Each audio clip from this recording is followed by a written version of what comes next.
This week in CIST 2611, we'll take Chapter 3, um, looking at the fundamentals of firewalls. So in this chapter, we're going to explain how firewalls work. We're going to evaluate firewall solutions. We're going to differentiate between packet filtering and stateful packet filtering. We'll look at the difference between application gateways and circuit gateways. And also, you should understand host-based filters and router-based firewalls. I'm sorry, host-based firewalls.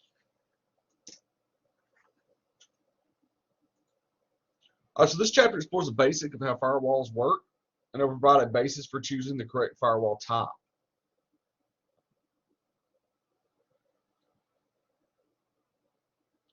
Depending on the given situation. There are various types of firewalls, such as packet screening, application gateway, circuit level gateway, stateful packet inspections. So we're going to go over those. We'll also look at 4 firewall implementations in this chapter: the network host-based, dual home-based, router-based firewalls, and also screened host.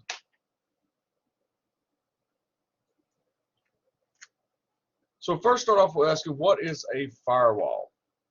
Firewall can be defined as a barrier between the world and your network.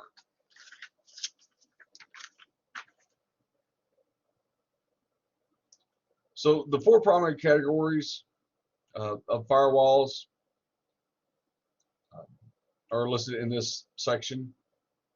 The security through your firewalls are going to be provided from the packet filtering, stateful packet filtering, user authentication, and client application authentication.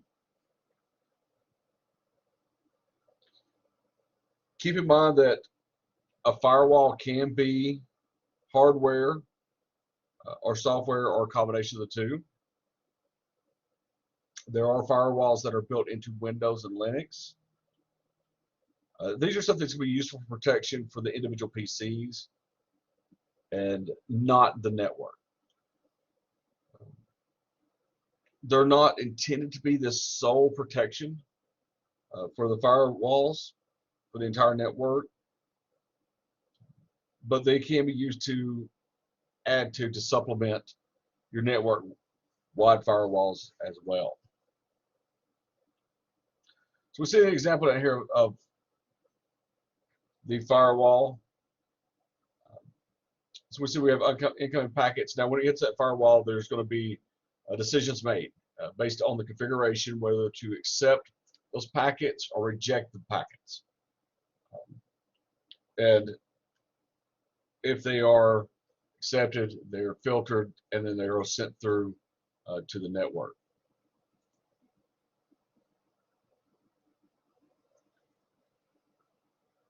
All right, so we've got 4 types of firewalls: packet filter, application gateway, circuit level gateway, stateful packet inspection. We're going to discuss these.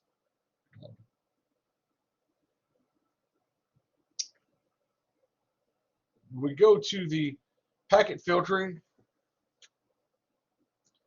These are the very basic types of firewalls. You also hear them referred to as a screening firewall.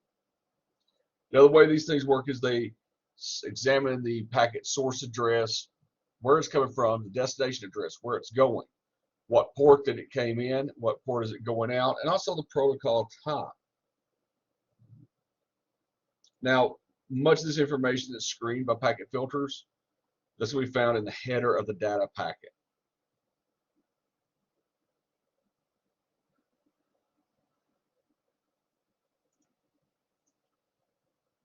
Some common packet filtering products includes programs such as Firestarter, Avast Internet Security, Zoom Alarm Firewall, Komodo Firewall. And there are other ones as well. Some disadvantages of packet filtering firewalls: they don't compare the packets. There is no authentication. They are susceptible to sync and ping flood attacks. Another disadvantage is that it does not track the packets. It does not look at the packet data, just the header. This is something that's not necessarily the most secure firewall. When we are working with packet filter and firewall rules, these are some rules that we should consider. These are only examples, though. You have others that may be included. So you can choose to allow protocols such as FTP, SMTP, POP3, your email. You need to consider what source ports to allow, what destination ports to allow. Also, what source IP addresses to allow. That may be part of your packet filtering. I want to mention, though, that you can also set up the routers to, or the firewalls to block specific source IP addresses as well. So you can choose what to allow and what to block.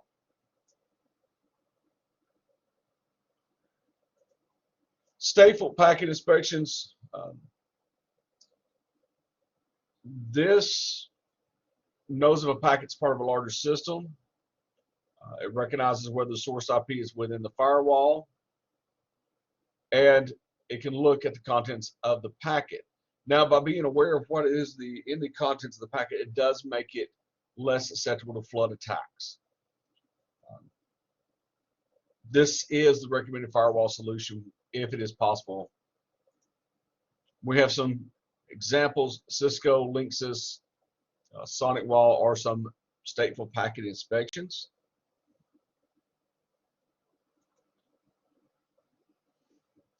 Application gateways, these are also going to be known as application proxies or application level proxies. What this does is it examines the connection between the client and the server applications. It enables the administrators to specify what applications are allowed, and also for user authentication. So, like, for example, some of the applications may be allowed, may be the web browser, FTP, file transfer protocols. The administrator can specify what programs are allowed, what applications are allowed through this. Some of the disadvantages of a application gateway include it requires more system resources. Once again, this one is susceptible to flood attacks, whether it's a sync or the ping, and that's due to the authentication time, or the time it takes to authenticate a user. So when that connection is first made, the packets are not checked. It has to authenticate. So after that connection is made, the hackers can actually use that connection to initiate a flood attack. Now, the authentication is going to reduce the likelihood of this happening, and most legitimate connections are not going to investigate an attack on their own network, but it is something that can happen. A circuit level gateway. Now, this is something that is more secure than the application gateway and will usually be implemented on high-end equipment. The difference is this will authenticate the user first. The virtual circuit then is used to bypass bytes between the client and the proxy server. And it's also going to hide the XP, the internal client IP address, from the external user. So the external user will only see the proxy IP address.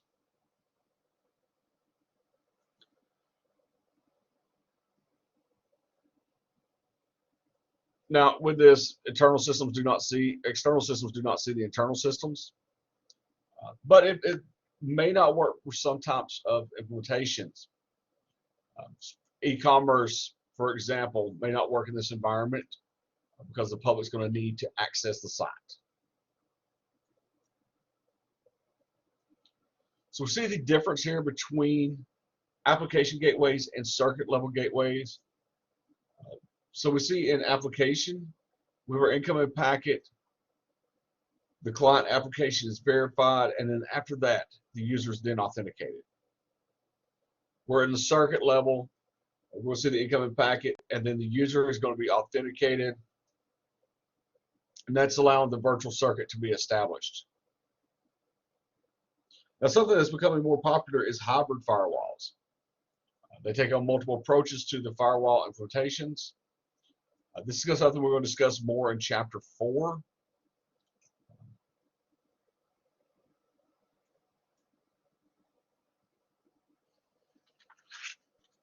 So when we implement firewalls, we're going to look at the methods that we use to install and set up firewalls. 4 firewall configurations methods that are going to be discussed is here's network host based, dual home host, router based firewalls, and also screen host.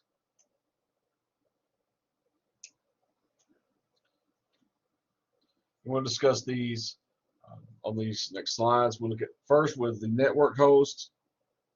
It is a software-based solution run on top of the operating system. This is something that we will talk about more of hardening the operating system when we get to chapter 8. But for now, just know that hardening the operating system includes we want to ensure that all patches are updated, uninstall unneeded applications or utilities, close all unused ports, and also turn off any unused services. This is one of the cheaper solutions to implement a firewall. And like I said, we will discuss this more in chapter 8.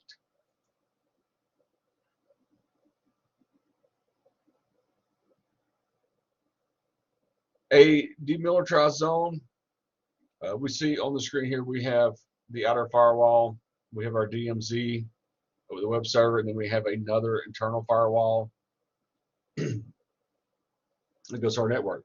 So we got 2 separate firewalls. One of them is going to face the outside world, one is going to face the inside of the network.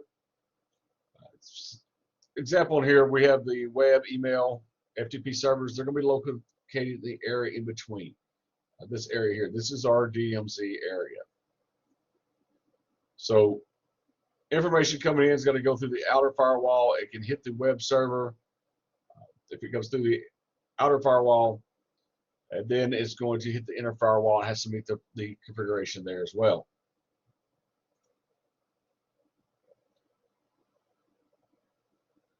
So this configuration here, it's a configuration, sample configuration of a dual home host firewall. This is an expanded version of the network host firewall. Once again, it does also run on top of the existing operating system. It does have some disadvantages of this. It's reliance on the security of the operating system. So it relies on the operating system being hardened.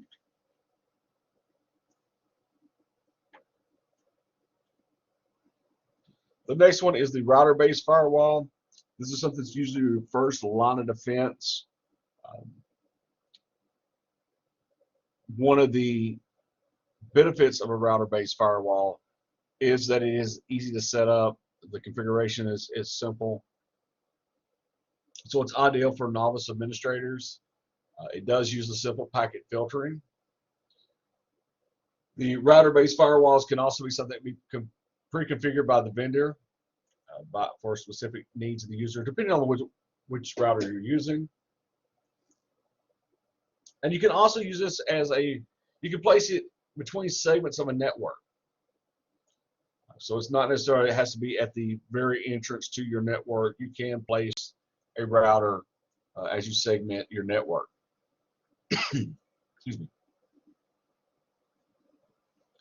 The screen host is a combination of firewalls.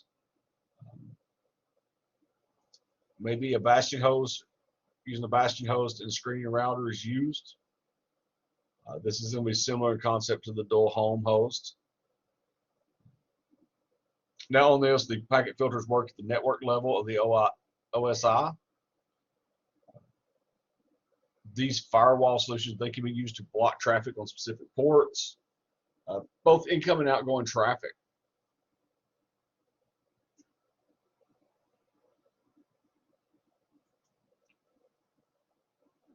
Now, in reality, to get the most security, you want to use multiple firewalls.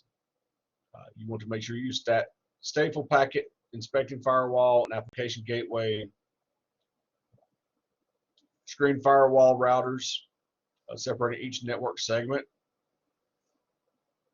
You can also use dual perimeter firewall packet screening on all the routers, individual packet filtering, firewall on every server. As we see the example here is that you have a firewall. Then we have more routers with packet filtering set up.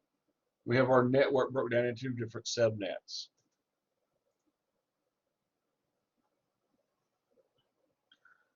So we're talking about selecting and using a firewall. We're going to look at the basic criteria for choosing the best type of firewall for an organization, and also some of the simple techniques for getting a value of the firewall. First, once again, excuse me. Once again, more details on the firewall applications and solutions are going to be covered in Chapter 4.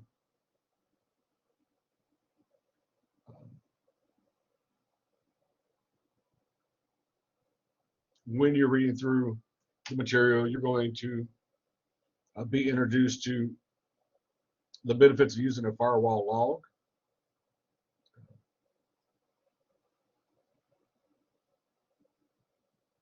You know, in some operating systems, there's not a firewall log turned on by default.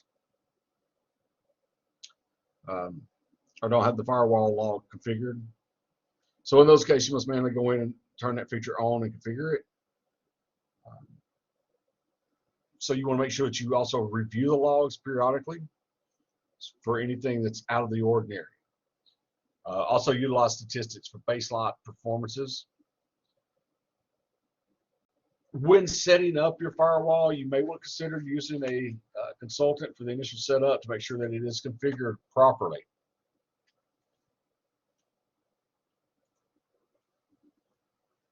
All right, proxy servers. You know, these prevent the outside world from gathering information about your internal network. So, for example, the IP address, they would see the IP address for the proxy server, not the IP address for the internal network. They do provide valuable log information. You can use a proxy server to redirect certain traffic based on the configuration of your server. This will something to run on a firewall machine typically and protects against spoofing.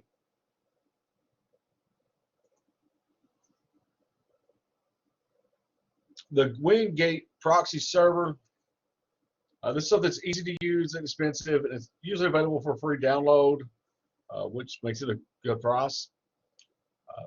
Some of the things that the Wingate proxy server does, it does support internet connection sharing. This one does hide internal IP addresses. It does allow virus scanning and also the filtering of websites using the Wingate proxy server. Next, we're going to talk about NAT, the network address translation. Some operating systems are going to come with this feature, so it can be configured separately. This will supersede proxy servers. It translates internal IP addresses to public addresses. And this can be used to map ports to internal addresses for web servers.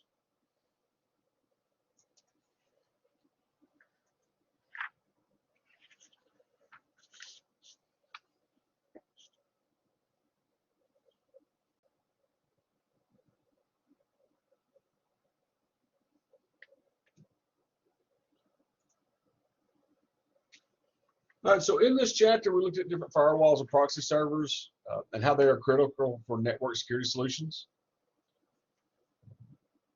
We did look at some of the security solutions options available for different firewalls. Keep in mind they do vary in price and features. So you do have to keep in mind the price when you're working within a budget, but you want to make sure that during that using that budget, you want to get the most secure solution that the budget allows. We also looked at the different types of firewalls, the different ways we can implement a firewall as well. In Chapter 4, we will cover more in depth of firewalls.